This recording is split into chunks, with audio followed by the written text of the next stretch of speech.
Mateo chapter 4 verse 1. Pagkatapos, si Jesus ay dinala ng Espiritu sa ilang upang tuksuin ng Diablo. Siya ay nakayuno sa loob ng 40 araw at 40 gabi, kaya't siya ay nagutom.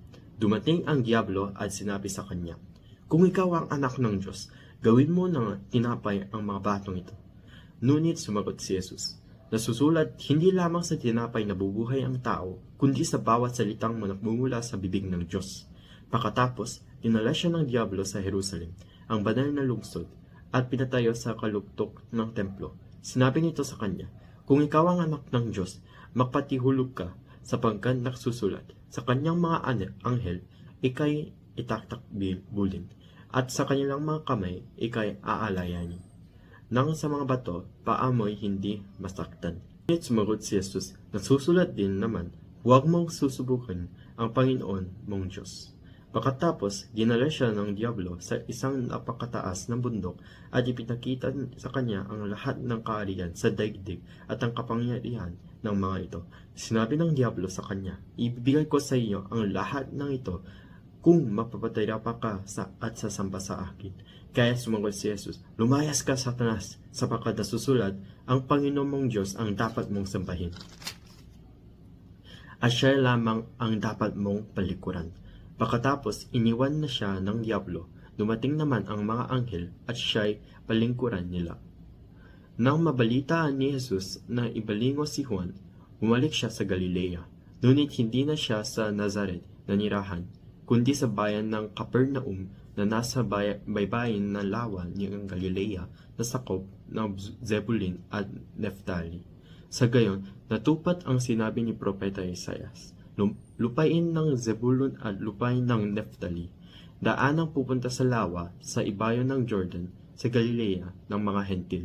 Aong nasa kadiliman ay nakikita ng mainingning na ilaw. Sa mga nakatira sa lilim ng kamatayan ay sumikat at liwanag. Magmula noon ay nang-aral si Jesus, tinuturo niyang, "Magsisi kayo at talikuran ang inyong mga kasalanan, sapagkat malapit nang dumating ang kaharian ng langit."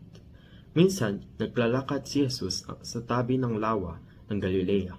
Nakita niyang nanahangis ng lambat sa lawa ang dalawang mang-iista, si Simon na tinatawag ding Pedro at ang kapatid niya si Andres. Sinabi ni Jesus sa kanila, "Sumunod kayo sa akin at gagawin ko kayong mga mangingisda ng mga tao."